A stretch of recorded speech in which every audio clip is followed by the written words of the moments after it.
నమస్కారం ఫ్రెండ్స్. ఇవాళ ఈ వీడియోలో సమాజంలో న్యాయం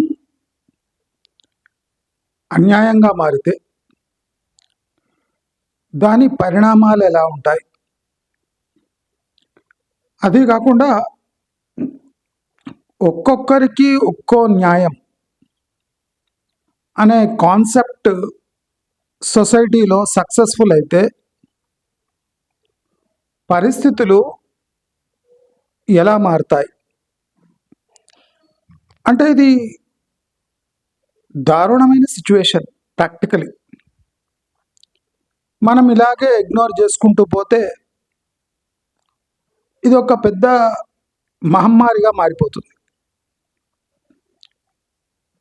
ఇవాళ మనం మన దేశానికి అతి ముఖ్యమైన న్యాయం అనే కాన్సెప్ట్పై లోతుగా విచారం డిస్కస్ చేద్దాం. మనం ఇవాళ బ్లాక్ అండ్ వైట్గా న్యాయం అన్యాయాన్ని విడదీయకపోతే దీంట్లో గ్రే ఏరియాస్ ఉంటాయి. అంటే ఎవరైనా చట్టాన్ని తమకు అనుకూలంగా తమకు ఎలా కావాలనో అలా మార్చుకునే ప్రావిజన్ ఇస్తే పరిణామాలు ఎలా మారుతాయి. ఒక సామాన్యుడు న్యాయం కోసం ఇప్పుడున్న సంస్థల దగ్గర పోయి న్యాయం పొందకపోతే రేపు పరిస్థితులు ఎలా ఉంటాయి. ఇదంతా హ్యూమన్ సైకాలజీకి సంబంధించిన ఒక డీప్ సబ్జెక్ట్. ప్రభుత్వం దీన్ని లైట్గా తీసుకుంటుంది, కానీ ఒక మనిషి అనుకుంటే అనేది చాలా డేంజరస్ సబ్జెక్ట్. ఒక మనిషి అనుకుంటే అనేది చాలా డేంజరస్ సబ్జెక్ట్. నేను అపీల్ చేసేది ఏమంటే సామాన్య మనుషులు సామాన్యులు కూడా విచక్షణతో మాట్లాడాలి.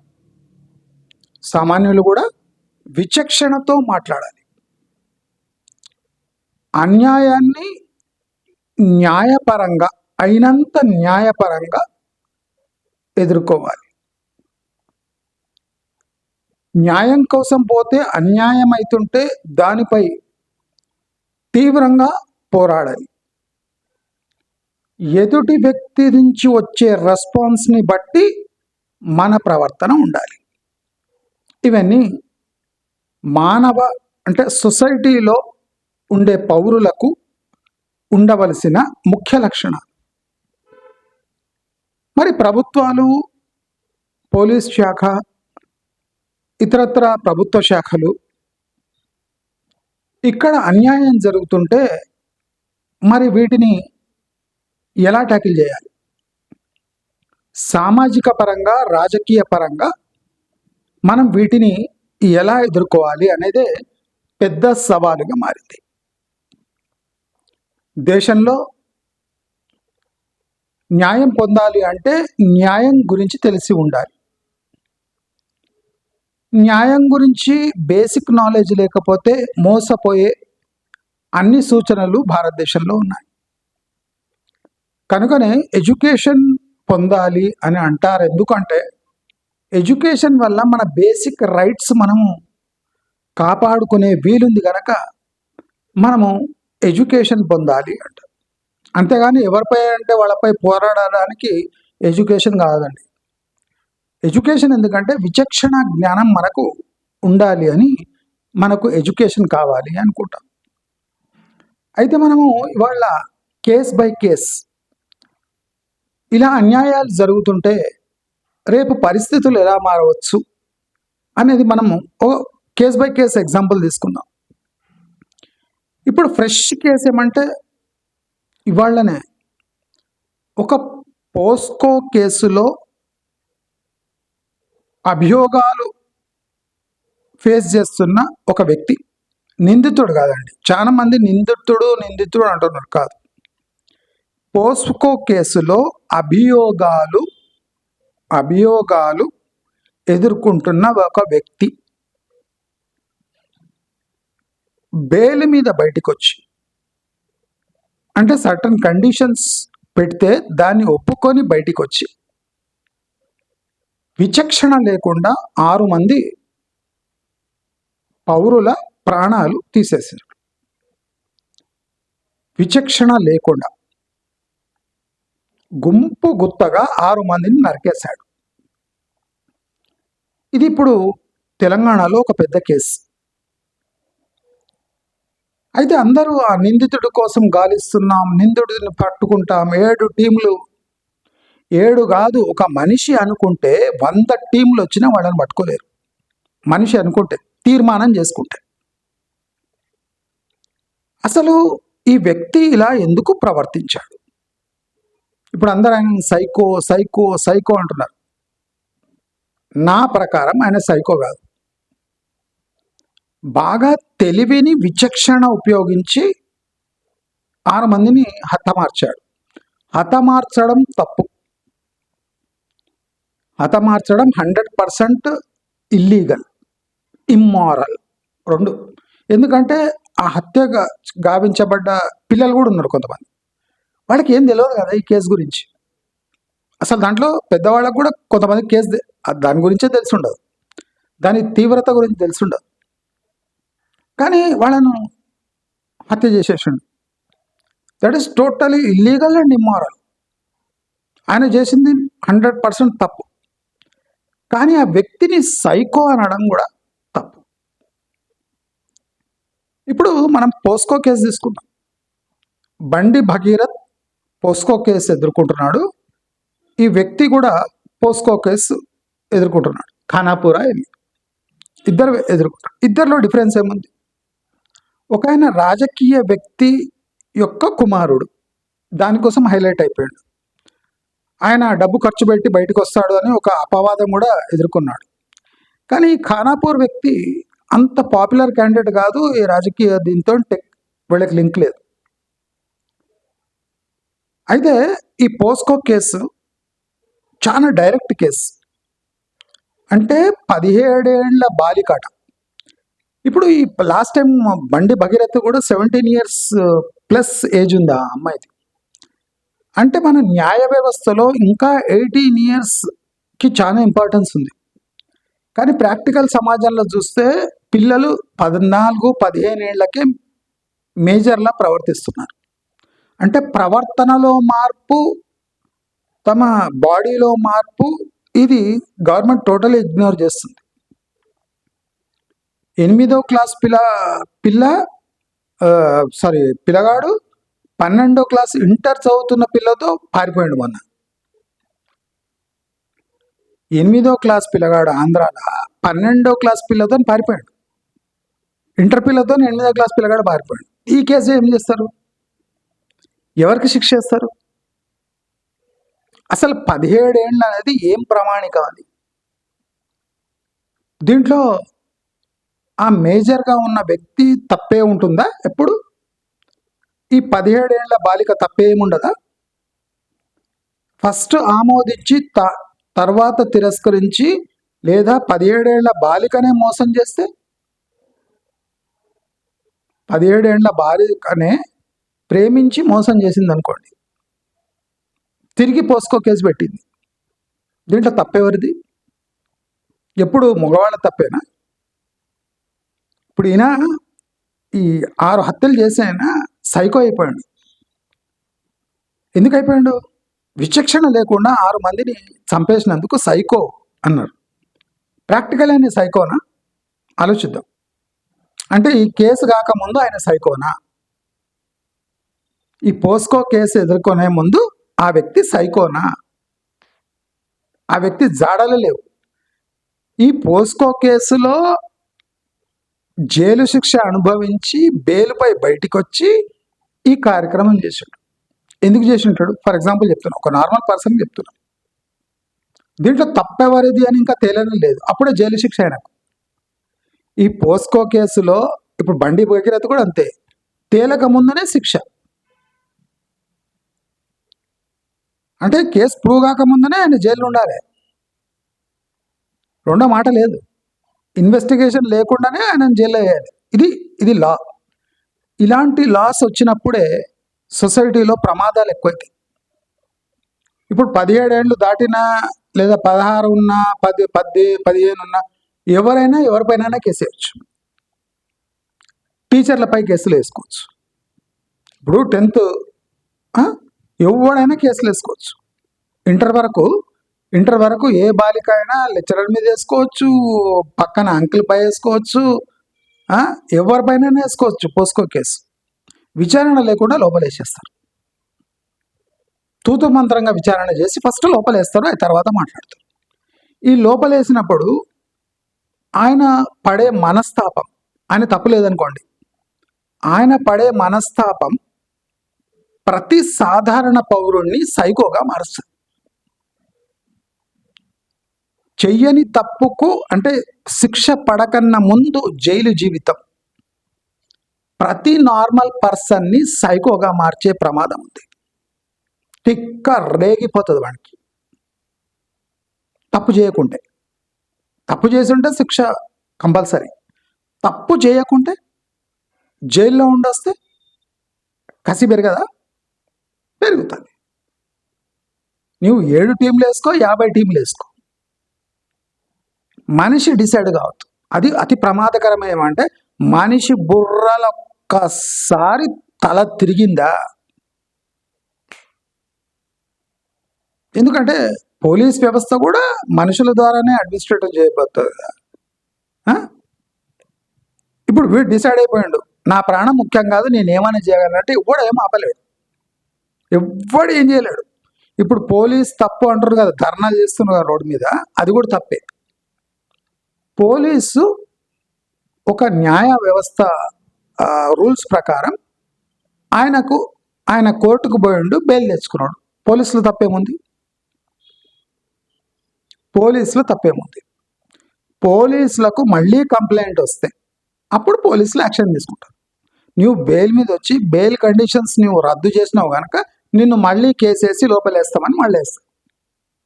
Until police receives a first-hand information that the person on bail has not met the condition that he has accepted during the bail, they should file a case that he has violated the bail clause. That's why he should be again put in jail. కానీ ఆ complaint రాకముందు police ఎట్లా act చేస్తుంది? ఇప్పుడు జైల్లో bail వచ్చింది, బయటకు వచ్చింది, బయట రాగానే అరెస్ట్ చేస్తాడా పోలీసు? చేయలేరు కదా. రేపు కోర్టులో అడుగుతారు, మేము బెయిల్ ఇస్తే నువ్వు అరెస్ట్ ఎందుకు చేసినావు అని పోలీసులను అడిగితే. ఈ పోస్కో కేసులో పోలీసులో తప్పలేదు. పోలీసులు ఫస్ట్ కేసు నమోదు చేసిండ్రు, జైలు వేసిండ్రు, బెయిల్ మీద బయటకు వచ్చిండు, లీగల్ ప్రొసీజర్స్ మొత్తం ఫాలో అయ్యాడు. ఇప్పుడు పోలీసులు తప్పేముంది? ఈ కేసులో పోస్కో కేసు దాంట్లో పోలీసులు తప్పేం లేదు. వాళ్ళు న్యాయాన్ని తూచా తప్పకుండా పాటించారు పోలీసులు. తప్పేముంది ఇంట్లో?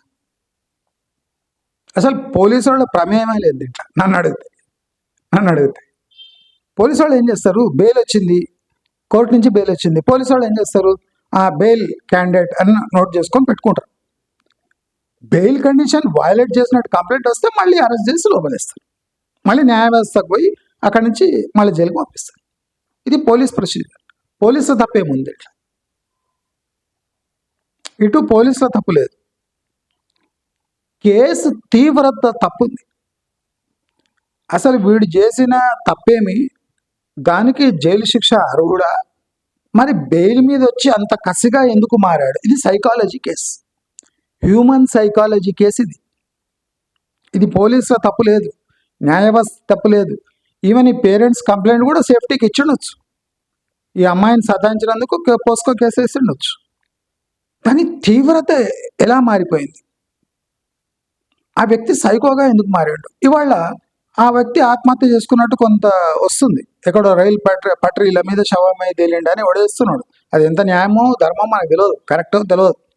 అన్లెస్ పోలీస్ ఇన్వెస్టిగేట్స్ కదా. సో కానీ దీంట్లో రాస్తారోకో చేస్తే న్యాయం ఎట్లా వస్తుంది?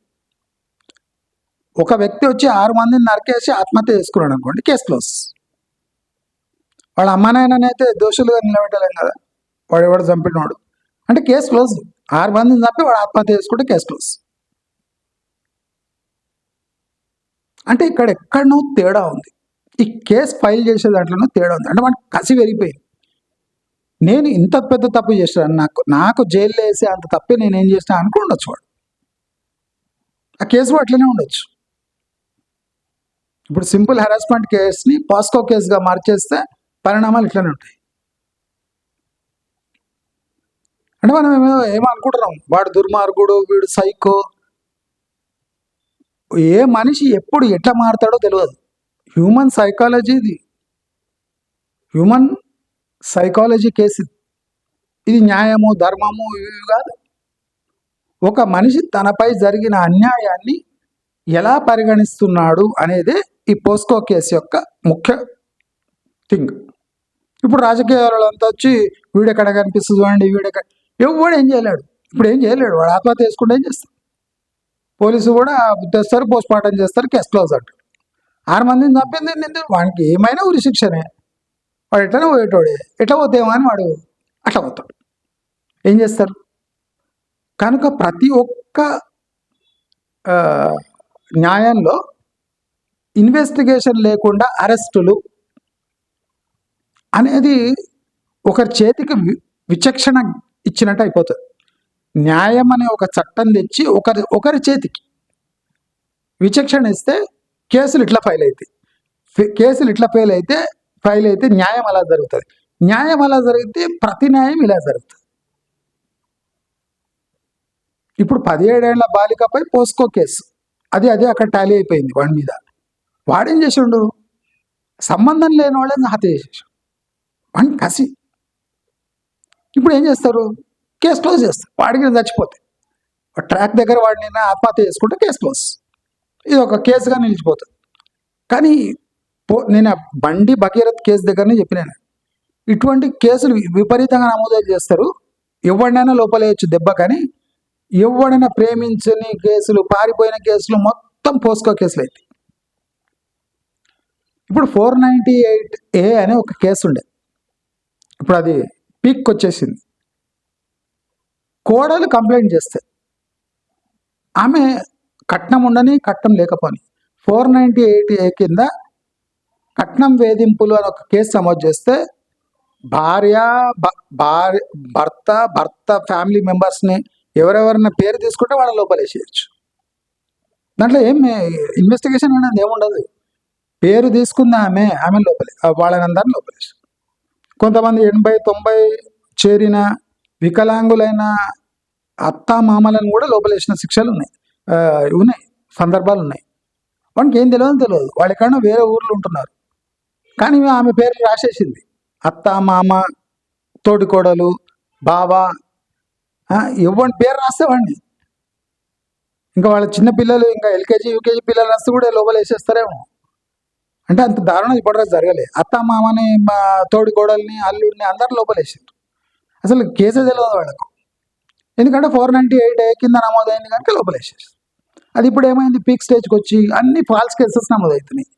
ఇప్పుడు సుప్రీంకోర్టు జడ్జెస్ అంటే ఇన్వెస్టిగేషన్ లేకుండా అరెస్టులు, అది మన పీడీ యాక్ట్లు ఉంటాయి కదా, అంటే గుండాలు, తడిపార్లు ఉంటారు, వాళ్ళ మీద నమోదు చేసే కేసులు సామాన్య ప్రజలపై మోపితే అవి తీవ్రమైతే వాడు న్యాయం కోసం వేరే దారులు ఎత్తుక్కుంటాడు వాడు, జాగ్రత్త. ఎందుకంటే ఇది హ్యూమన్ సైకాలజీ, ఇమేజ్, పరువుకు సంబంధించిన థింగ్. పరువు తేడా వచ్చిందా, రాజస్థాన్ అయితే రాజస్థాన్లో పరువు ఇంపార్టెంట్.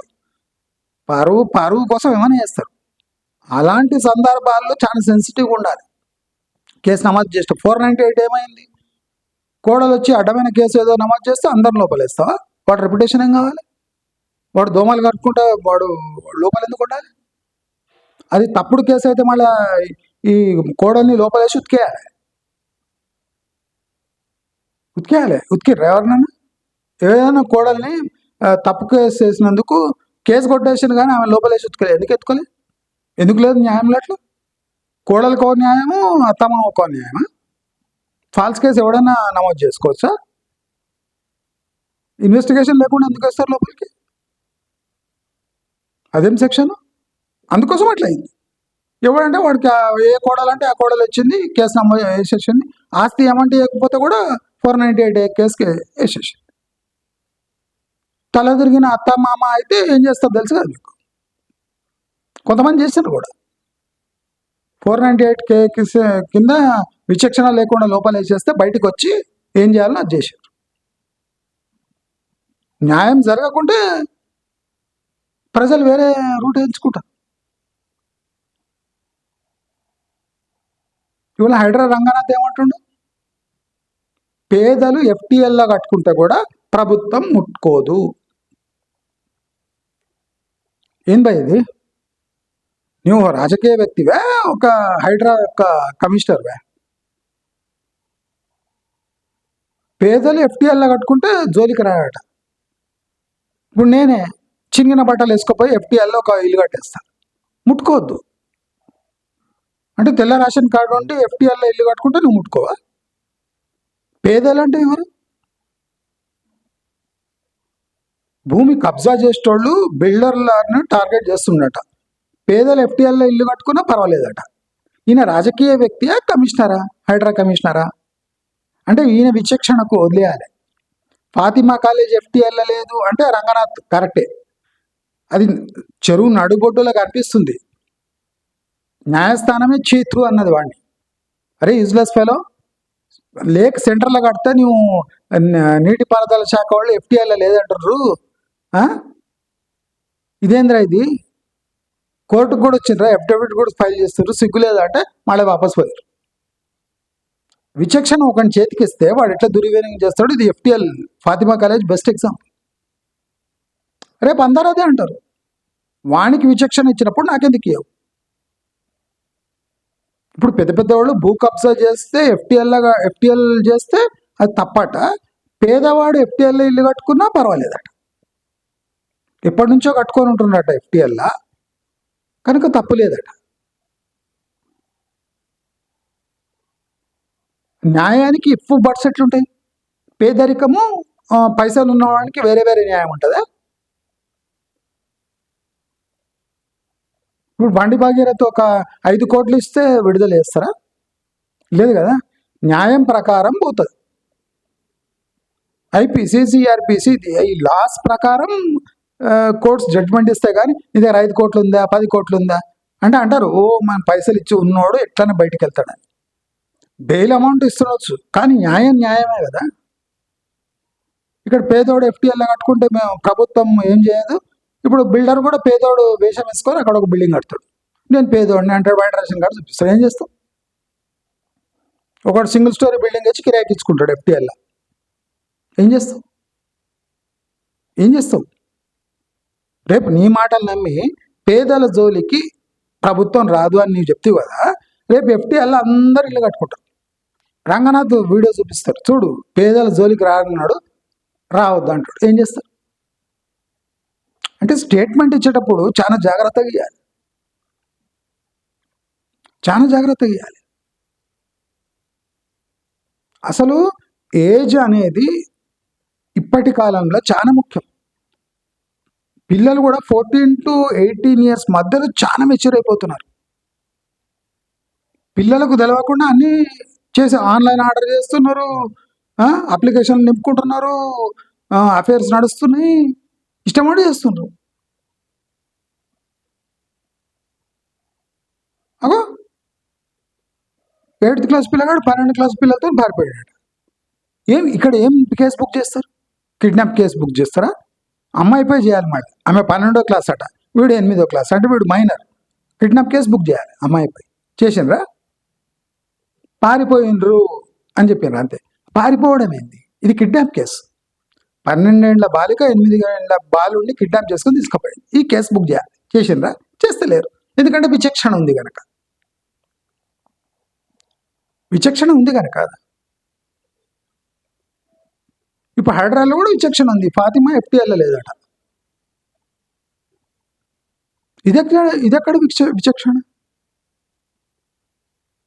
498 ఏం లేకుండా పేరు తీసుకుంటే లోపలేస్తారట, తప్పు ఉన్నా లేకపోయినా.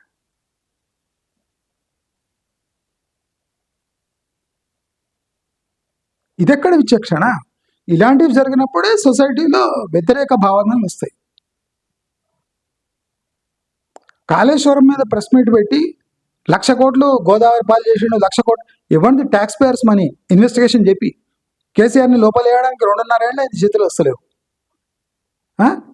కేటీఆర్ 1%, హరీష్ రావు 3%, కేసీఆర్ 3%, ఇతరులకు మిగిలినవి 4%. ఇంత క్లియర్గా పర్సంటేజే ముఖ్యమంత్రి చెప్తున్నాడు. మళ్ళీ వీళ్ళని లోపల ఎందుకు వేయకపోతేవి? ఎందుకంటే నీ చేతిలో విచక్షణ ఉంది కనుక. నీ ఇష్టం ఉంటే కేసీఆర్ నేస్తావు, లేకపోతే నీ ఇష్టం ఉంటే కేటీఆర్ నేస్తావు, లేకపోతే లేదు. నువ్వే చెప్తున్నావు కేటీఆర్ 1%, హరీష్ రావు 3%, కేసీఆర్ 3% అని. 7-8% నొక్కేసిన ప్రతి ప్రాజెక్టులో నీవే చెప్తివి, నీ దగ్గర ఎవిడెన్స్ ఉందంటివి, మళ్ళీ యాక్షన్ తీసుకుంటలేవు.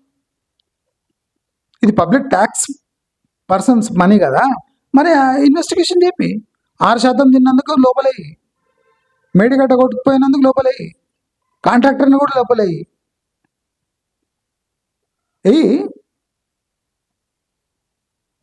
ప్రభుత్వ ప్రాజెక్టులు ఘోరంగా కట్టిందని కేసేయి, కరప్షన్ ఉందని కేసేయి, ఆ కన్స్ట్రక్ట్ చేసిన కంపెనీ మీద కేసేయి. ఎందుకు వేస్తలేవు?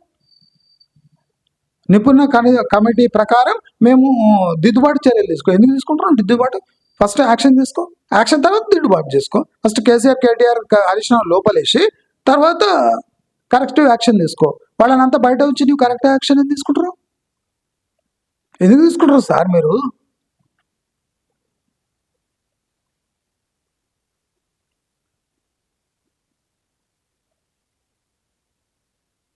ప్రతి ఒక్క న్యాయమైన ఏదైనా తెచ్చినప్పుడు ప్రాపర్ ఇన్వెస్టిగేషన్, థరో ఇన్వెస్టిగేషన్ పై అభిప్రాయం తర్వాత కేసు ఫైల్ తర్వాత కోర్టులో ప్రొసీడింగ్స్, శిక్ష. ఇది ప్రొసీజర్. ఇప్పుడు వాడు రావణ్ ఉన్నాడు, వాడికి విచక్షణ లేదు. వాడు తక్కువ జాతి అనుకొని ఫార్వర్డ్ కాస్ట్ వాళ్ళని తిట్టిండు, దేవుళ్ళని తిట్టిండు, దేశాన్ని తిట్టిండు, నరేంద్ర మోదీని తిట్టిండు. వానికి ఏం కావాలన్నా అది నోటుకు వచ్చినట్టు యూట్యూబ్ ఛానల్ అన్నాడు. వాడి బ్యాక్గ్రౌండ్ వేరేనే ఉంది. నేను ఎప్పుడు చెప్పినా, క్రిస్టియన్ మిషనరీస్ దగ్గర వాడు పైసలు నొక్కింటాడు. ఆ కొత్త FCRA యాక్ట్ వచ్చింది, ఫారెన్ కాంట్రిబ్యూషన్ రెగ్యులేటరీ యాక్ట్. దానిపై మండిపడుతూ వీడియోలు చేసి దాన్ని డైరెక్షన్లు వేరే తిప్పుతూ పవన్ కళ్యాణ్ని తిట్టిండు, చంద్రబాబు నాయుడు తిట్టిండు, నరేంద్ర మోదీని తిట్టిండు, హిందువులను తిట్టిండు. నేను జోసెఫ్, నేను రావణ్ ఎక్కడ వేయాలనో అక్కడ వేసిండ్రు. అంటే వీళ్ళకు బిహేవ్ చేసే పద్ధతి తెలియదు. నేను ఇలా అంటే రేపు పరిణామాలు ఎట్లుంటాయి? ఇప్పుడు చాలా మంది రాజకీయాల్లో చేరుతాము అని ఎందుకంటారు అంటే, రాజకీయాల్లో చేరితే నీవు ఏమైనా బాగవచ్చు. ఇప్పుడు హరీష్ రావు కూడా అంతా గబ్బు తిట్టుకుంటారు రేవంత్ రెడ్డి. ఒకడి మీద కేసు ఫైల్ చేస్తారు. నువ్వు రాజకీయ పార్టీలు ఉంటే నోటుకు వచ్చినట్టు బాగవచ్చు. అదే నీవు ఇండివిజువల్గా ఉంటే కేసులు బుక్ అవుతాయి. ఎందుకంటే వాడు నిస్సహాయ స్థితిలో ఉంటాడు కనుక. ఇప్పుడు రావణ్ కూడా తెలుసుకోవాలి, జోసెఫ్ కూడా నేను క్రిస్టియన్, కన్వర్టెడ్ క్రిస్టియన్ అంటే దానికి కొన్ని యాక్ట్స్ వర్తించవు. నేను నోటికి వచ్చినట్టు మాట్లాడినా, ఎక్కడ హిందుస్థాన్లో అంటే హిందువులు ఉన్న ప్రాధాన్యత ఉన్న దేశంలో నేను నోటికి వచ్చినట్టు హిందువులను దూషించిన. ఎందుకంటే FCRA బిల్ కోసం ఆ అక్కసుతో నేను నోటికి వచ్చినట్టు మాట్లాడినా. రేపు ఏమైంది? వాళ్ళ NSA యాక్ట్ కింద లోపలేసారు.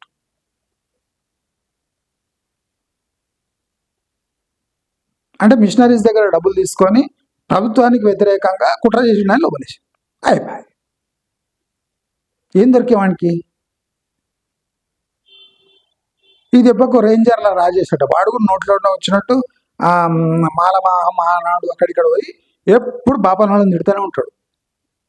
అసలు ఈ దేశం ఇట్లా భ్రష్టు కావడానికి బాపనాళ్ళే కారణం అని గట్టి అరుస్తుంటాడు.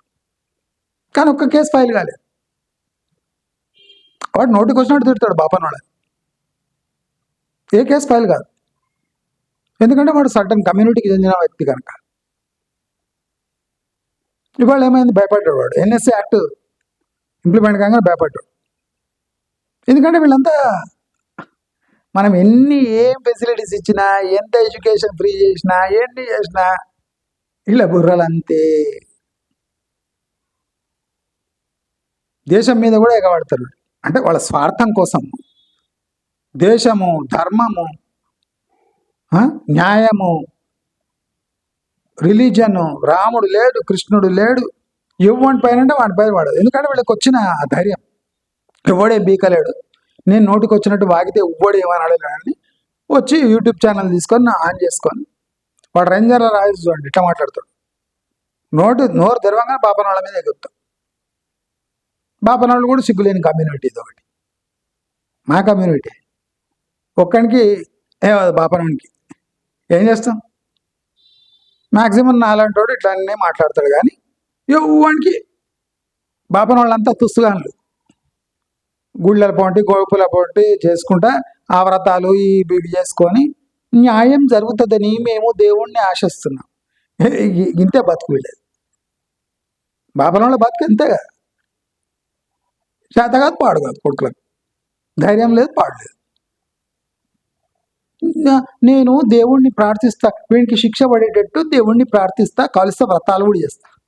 న్యాయం కోసం వ్రతాలు చేసే సన్నాసులు ఈ బాపనోడు. న్యాయానికి వ్రతానికి ఏమైనా సంబంధం ఉంది? మీకు ఎవరైనా శత్రువులు ఉంటే ఇలాంటి యజ్ఞాలు చేయండి, ఇలాంటి తాయెత్తులు కట్టుకోండి, ఇలాంటి దేవుడి దగ్గర పోయి కన్నీటి గాథ ఇట్లా ధారగా వచ్చి నాకు న్యాయం కావాలి దేవుడా అంటే న్యాయం తప్పకుండా జరుగుతుంది. బాపనోళ్ళ వేదాంతం ఇదంతా. వాడు తంతుంటాడు పట్టుకొని. అని బాపనోడు అట్లా నేను పోయి ఈ ఫలానా దేవి దగ్గర, ప్రత్యంగిరా దేవి దగ్గర పోయి నాపై పడుతున్న కుట్రలను నీవు తిప్పి కొట్టాలి దేవుడా అని అయ్యో వ్రతాలు చేస్తే 7 వారాల వ్రతం ఏమో చేస్తే శత్రువులు నివారించబడతాడని కూడా చెప్తాడు ఇట్లా యూట్యూబ్లో. ఈ బాపనోళ్ళకి అదే కావాలి. ధైర్యం లేదు, పాడలేదు.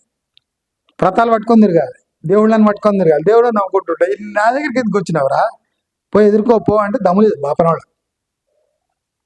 వాడు రేంజర్ల రాజేష్, ఇట్లా వీడు రావణు, జోసెఫ్ అడనే నా కొడుకులంతా మొత్తం మొత్తుకుంటుంటారు.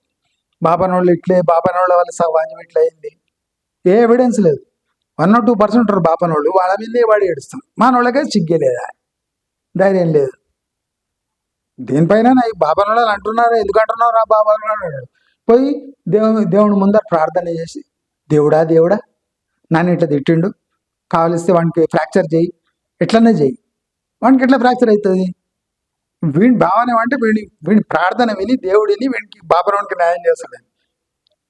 బాపనోడికి న్యాయం అట్టెట్లయితుంది? ఇక్కడ కోర్టులు ఉన్నాయి, పోలీస్ స్టేషన్లు ఉన్నాయి, అన్ని చోట్ల పోయి కేసు ఫైల్ చేయి, అవుతుంది. ఏం లేదు, పోడు గుడిలో పోడు, వ్రతాలు చేసుడు, కొన్ని మంత్రాలు చదువుడు, దీనివల్ల న్యాయం జరుగుతుందని. అంటే మోస్ట్ ఎడ్యుకేటెడ్ బ్రాహ్మిన్స్ వాళ్ళ వెనుకబాటుతనానికి కారణం చెప్తున్నాను. పాలిటిక్స్లో రారు, బయట ధర్నాలు చేయరు, గుళ్ళ పొంటి తినుకుంటే వారు వ్రతాలు చేసి ఆ గుడి ఈ గుడి తిరిగి గమ్ము నుండి ఇన్ని పైసలు సంపాదించుకొని అన్నం పప్పు తిని పాడుకుంటారు. మళ్ళీ వీళ్ళకి ఏం న్యాయం కూడా అవసరం లేదు.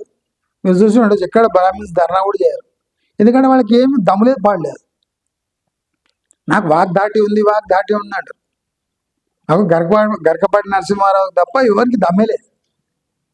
గరకపాటి నరసింహారావు తప్ప ఎవరికి బాపనోళ్ళ దమ్మేలేదు. అంతా పూజ పునస్కారాలు చేసుకొని లుంగిలు కట్టుకొని పాడుకునే టైప్. సమాజం ఎట్లా చేంజ్ అవుతుంది? ఎక్కువైతే 2-3 బాపా సంఘాలు ఉన్నాయి. దాంట్లో కూడా ఏమో పౌరతంలో రేట్లు ఎట్లా ఫిక్స్ చేయాలి, పెళ్లికి ఏ రేటు, తద్దినానికి ఏ రేటు, దీంట్లో నేర్పిసి సమాజం ఏమైపోతుంది? సమాజం కోసం మనం ఏమైనా చేద్దామా, లేదా మన బాపనోళ్ళ కోసం ఏమైనా చేద్దామా అని కూడా సోయలేదు పడుకోలే. ఎప్పుడు చూడు లుంగిలు కట్టుకునేది, అక్కడ భోజనం ఫ్రీ అయితే అక్కడ భోజనం, తద్దినాలు, పెళ్లిళ్ళు, దీంట్లోనే జీవితం గడిచిపోయాయి. ఎవడెవడో కింద ఉన్న వాళ్ళంతా పైకి వెళ్ళిపోతారు. మన వాళ్ళు ఎగ్జామ్ రాసి ఐఐటీలు జేఈ చేసి అమెరికాకి ఎక్కేస్తే అయిపోయి. బాపనోళ్ళ న్యాయం అంటే ఇదే. ఇప్పుడు భారతదేశంలో తట్టుకోలేకపోతే వీసా అప్లై చేసుకొని H1B వీసా తీసుకొని అమెరికాకి వెళ్ళిపోతే అక్కడ చలివిడిగా ఉండొచ్చు. అంటే నేను చెప్తున్న దేశంలో దౌర్భాగ్యపు స్థితిలో వచ్చినాయంటే దానికి ప్రజలే కారణం. అన్యాయం జరుగుతుందంటే ఎందుకు జరుగుతుంది? న్యాయపరంగా కరెక్ట్గా ఉన్నారా? ఏం లేదు. మొన్న మా బాబు ఒక ఎగ్జాంపుల్ చెప్పాడు. ఏమనుకో 500 ర్యాంక్ వచ్చిందట దీంట్లో ఇంజనీరింగ్లో. ఇంటర్లో 2 ఇంగ్లీషు సంస్కృత్ తప్ప అన్ని ఫెయిల్ అయిపోయాడు. 500 ర్యాంక్ వచ్చి వాడు ఇంటర్లో అన్ని సబ్జెక్ట్ ఫెయిల్ అయ్యాడు ఎక్సెప్ట్ లాంగ్వేజ్ ఇంగ్లీష్ తప్ప, సంస్కృత్ ఇంగ్లీష్ తప్ప అన్ని ఫెయిల్ అయ్యాడట. వాడి పరిస్థితి ఇట్లా ఉండాలి అంటే వాడు ఎంసెట్ పోయి ఎక్కడో ఒక టిక్ పెట్టిండో ఏం చేసిండో వాడికి 500 ర్యాంక్ వచ్చింది, ఇంటర్లో ఫెయిల్ అయిపోయాడు, అన్ని సబ్జెక్ట్ ఫెయిల్. అంటే ఈ శిక్షల మన శిక్షా రంగంలో కూడా పెద్ద తేడా ఉంది, ఎక్కడో తేడా ఉంది. ఇంటర్లో ఈజీగా పాస్ చేస్తుంది అందరినీ, వాడు ఎంసెట్కి పోగానే వాడు ఎంసెట్లో టిక్ పెట్టిండు 500 ర్యాంక్ వచ్చింది, ఇంటర్లో మొత్తం ఫెయిల్ అయ్యాడు. అంటే చూడండి, ఇంటర్లోనే వాడు ఘోరంగా ఉన్నాడు, వాడు ఇంజనీరింగ్ ఎట్లా వచ్చిండొచ్చు, వాడు ఎక్కడో టిక్కులు పెట్టిండు ఓఎంఆర్లో, అయిపోయి సెలెక్ట్ అయిపోయాడు. అక్కడ చూస్తే ఇంటర్ ఫెయిల్, ఏం చేస్తాడో అయిపోయి కథ. అంటే ఎక్కడో తేడా వస్తుంది, దీన్ని కరెక్ట్ చేసుకుందామనే సోయి లేదు. అందరు ఎంపీసీలు, నీటులు, ఎంసెట్లు, ఐఐటీలు, జేఈలు, ఇదే సంత. శిక్ష అంటే మన విద్యాశాఖ ఎక్కడ ఎట్లుంది, స్టాండర్డ్ ఆఫ్ ఎడ్యుకేషన్ ఎట్లుంది, ఏం సోయి. బిందాస్ ఫీజులు కట్టుడు, తిరుపతికి పోయి గుండు కొట్టించుకొని వచ్చుడు ఎగ్జామ్ కన్నా ముందు, ఎగ్జామ్ అయినాక గుండు కొట్టించే పరిస్థితి లేదు, ఇక్కడ ఫెయిల్ అయ్యి ఇంకేం గుండు కొట్టిస్తారు, అట్లుంది పరిస్థితి మనకి.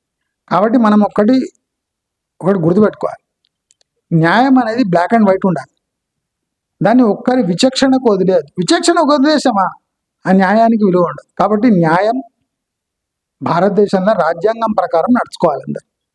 ఎవరికో ఒకరికి విచక్షణ జ్ఞానం ఇచ్చినామంటే, వాడికి పవర్ ఇచ్చినామంటే వాడు దుర్యోధనం చేస్తాడు హైడ్రాలాగా.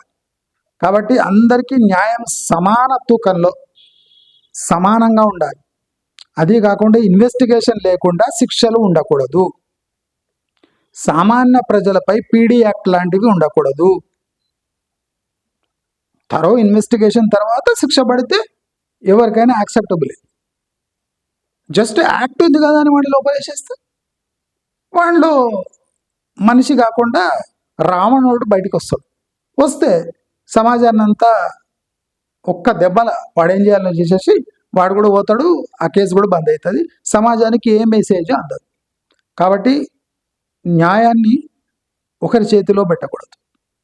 న్యాయం ఓన్లీ కోర్ట్స్ డిసైడ్ చేయాలి, న్యాయమూర్తి డిసైడ్ చేస్తారు.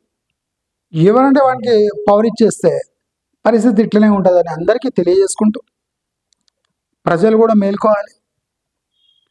ఎవరినంటే వాడిని సైకో అనకూడదు, డబ్బున్న వాడిని తప్పు పట్టకూడదు. ఇప్పుడు బాంబేలో ఉన్నారు, ఎవడో మర్సిడీస్ బెంచ్ 10 మంది మీదని తీసుకుపోయాడు ఒక పెద్ద యాక్టర్, వాడు మంచి తిరుగుతున్నాడు, 10 మంది మీని తీసుకుపోయాడు కారు, ఇప్పుడు ఆరాంగా ఉన్నాడు. అంటే ఇలాంటి కేసులు కూడా ఉంటాయి. కాబట్టి మనము న్యాయం ధర్మాన్ని కొద్దిగా దాన్ని ఎవరు పరిమితి చేయాలి, తరో ఇన్వెస్టిగేషన్ తర్వాత శిక్షలు పడాలి. అప్పుడు సమాజంలో న్యాయం పట్ల కొద్దిగా భయభక్తులు ఉంటాయి. లేకపోతే ఇండివిజువల్ చేతిలో వెళ్ళిపోతే వాళ్ళు విచక్షణ ప్రకారం న్యాయం చేస్తే హైడ్రాలాగా, అది దానికి విలువ లేకుండా పోతుందని అందరికీ తెలియజేసుకుంటూ నమస్కారం.